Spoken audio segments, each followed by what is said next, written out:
नमस्कार जय जगन्नाथ मु कल्पना आपण मानक स्वागत करुच्ची मो ब्लॉग को। तो आज हूँ पवित्र सांब दशमी रे मु सकाळु गाधे पाधे पूरा हो रेडी। आज प्रभु सूर्य देवता को पूजा अर्चना करा जिवो।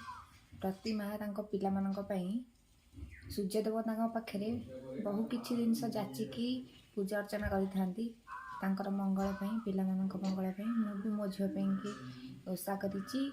आउ मो झियोर आज बड़ा हबो गुलाब जामुन।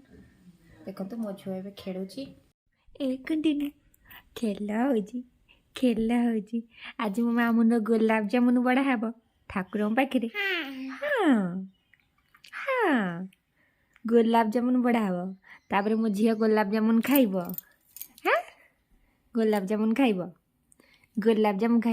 ए गुंडुनु अना याडे याडे याडे याडे हिटी क्या बनेजु गुंडू ए गुंडू क्या नहीं मो माटा क्या झील सहित खेलु खेलु मन पड़गला बो बसई जाइछंती जाऊ गैस रे आसी देखिली जाऊ होउची मु भाविली बोधे पोड़ी जाइछि देखला बेलको किछि एनी सब ठीक अछि। आज भी मन पड़े से छोट बेलर आमर सांब दशमी कथा अपेक्षा करिया पे पड़ुतला गोटे वर्ष परिबा काटू काटू मन पड़ जाए से दिनर बो कहथिबा कथा गलु तांको घरु टिके सिंब आणबू गलु तांको घरु टिके पोई आणबू कारण आग भलिया गाँ को एते परिबा बेपारी आसु नथिले आउ समस्त घरे 10 प्रकार परिबा मिलवा टिके असंभव हो जाउतिला जोति पई आ घरु ता घरु मगा चर्चा हेकी 10 प्रकार परिवार 15 प्रकार जाय मध्य हे जाउतिला। एबे जो गुड़ाक मार्केट रे सहज रे मिल जाउची हमर 10 प्रकार के काहा को मागिया पे जाउ नांती सेतबेले किंतु से मागिबार मजा थिला नियारा। सेतबेले खुड़ी कहउतिले तो मो बो को कहबु टिके देसी आलू दबो आउ बड़ माँ कहउतिले तो बो को कहबु टिके सिंब दबो मो बो कहउतिला तू जा टिके पोई नहीं आसीबु तांकठू बस एमिति ही सांब दशमी परिबा मागी जाची कि 10 रु 15 प्रकार हे जाउतिला। परिबा कटा सरी जाइतिला एबे जाइतिली चुली की डालमा करिया पे बो बसे देतिले आगुरु पानी डालमा पानी मु केवल जाई डालमा करिबी।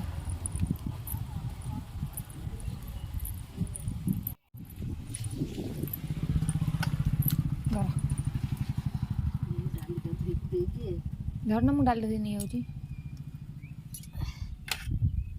दियो डाली दियो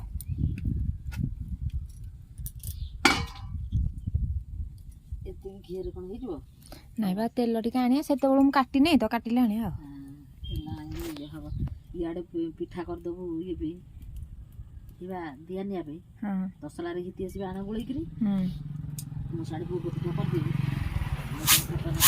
साड़ा हम बुट डाली पकई देलनी। हाँ पकई दिया हाँ पकई सांब दशमी काहेकि हुए प्रत्येक मन प्रश्न जे सांब दशमी काहेकि हुए आमे जानिजु जे सांब दशमी सूर्य को पूजा करा जाए किंतु से कहानीटा कौन सांब होउचंती श्रीकृष्ण पुत्र जे कि श्रीकृष्ण ठारू अभिशाप पाई उष्ठ रोग आक्रांत होइथिले जोथि पई सूर्य देवता तपस्या बल प्रसन्न करी से सूर्य देवता ठारू आशीर्वाद पाई कुष्ठ रोग मुक्ति होइथिले किंतु श्रीकृष्णଙ୍କର निज पुत्र को अभिशाप देवार कारण कौन थिला नारद आउ सांब यही दुई जनकर भल पड़ू नथिला जोथि पई थरे गोपी माने जल क्रीड़ा समय रे श्रीकृष्ण को अपेक्षा करिथिबा समय रे नारद सांब को कहिथिले जे जाओ गोपी माने तुमको अपेक्षा करिसेंती कारण सांब देखिबाकू पूरापूरी श्रीकृष्ण परी थिले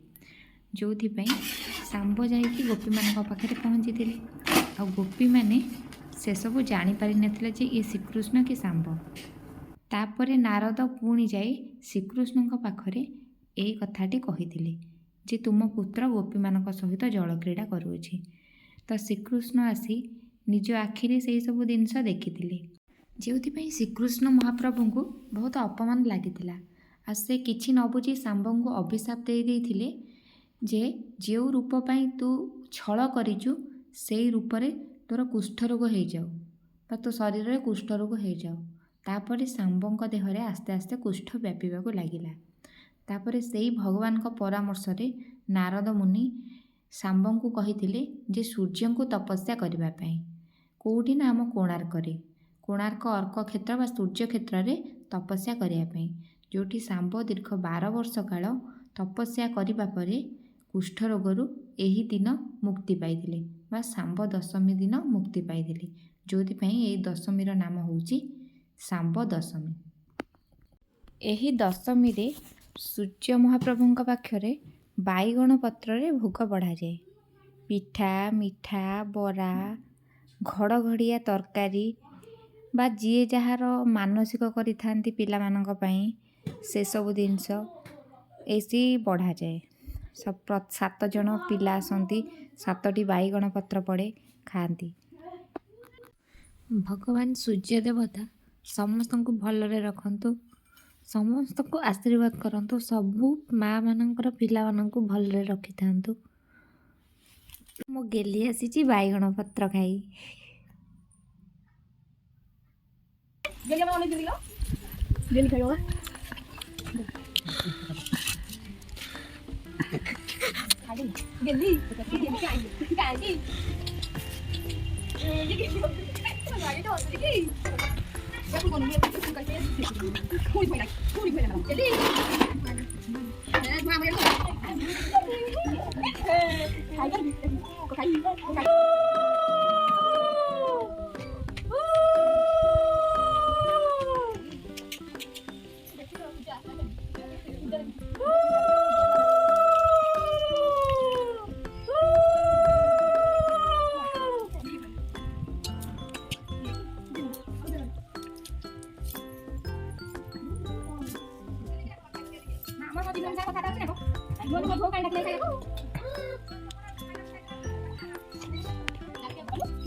ବିନୁ କେମିତି କହିଲା?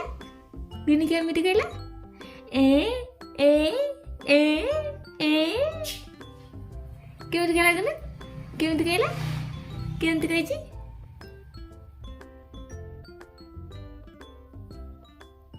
ତାପରେ ମୋ ଝିଅ ବାହାରିଥିଲା ମାମୁଁ ଘରକୁ।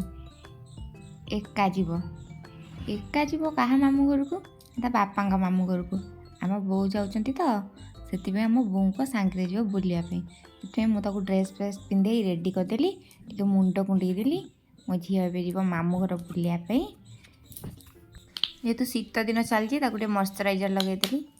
ଦେଖନ୍ତୁ ସିଏ କ'ଣ ଲଗେଇବାକୁ ଦେଖାଉଛି, ଦେଖୁନ ଖାଲି ସେ ମୋବାଇଲ କି ଦେଖିବ, ନହେଲେ କଲର୍ ଦେଖିବ, ଏଇଥିପାଇଁ ଖାଲି ତଳକୁ ରହୁଛି।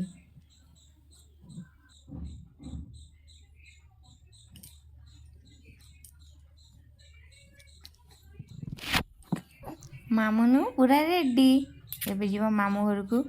ଚାଲ ମାମୁଁ ଘରକୁ ଯିବା। ଦେଖନ୍ତୁ କେମିତି ହସୁଛି।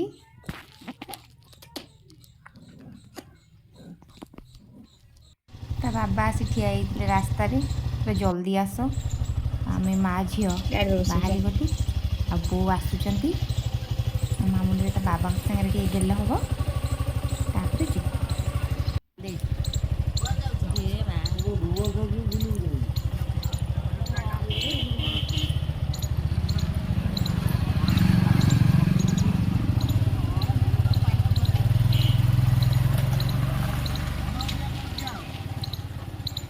ମାମୁଁ ଘରୁ ଫେରିଲା ବେଳେ ବାଟରୁ ବୋଉ କିଣି ଆଣିଥିଲେ 2ଟା କୋବି।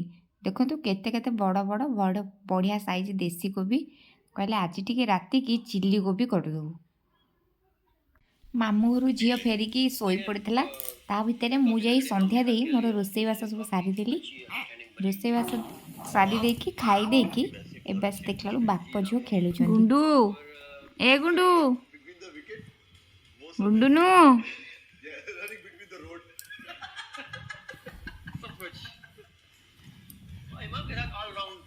अच्छा चलता है। और लेकिन ये है कि बाबर आजम के साथ बहुत अच्छा लगता है। और जो रिजवान है ना रनिंग ଗୁଣ୍ଡୁଣି ସହିତ ଖେଳୁ ଖେଳୁ ଆସିଯାଇଥିଲା ନିଦ କାହିଁକିନା ଦିନସାରା ବହୁତ କାମ। ତ ଏବେ ମୁଁ ଯାଉଛି। ଶୁଭରାତ୍ରି। ଆପଣମାନଙ୍କୁ ମୋ ଭିଡ଼ିଓଟି କେମିତି ଲାଗିଲା ନିଶ୍ଚୟ ଦେଖିବେ ଆଉ ମୋତେ କମେଣ୍ଟରେ ଜଣାଇବେ। ଯଦି ଆପଣ ମୋ ଚ୍ୟାନେଲରେ ନୂଆ ତାହେଲେ ସବସ୍କ୍ରାଇବ୍ କରିବେ ଆଉ ଲାଇକ୍ ସେୟାର ମଧ୍ୟ କରିବେ। ରହୁଛି ନମସ୍କାର। ଜୟ ଜଗନ୍ନାଥ।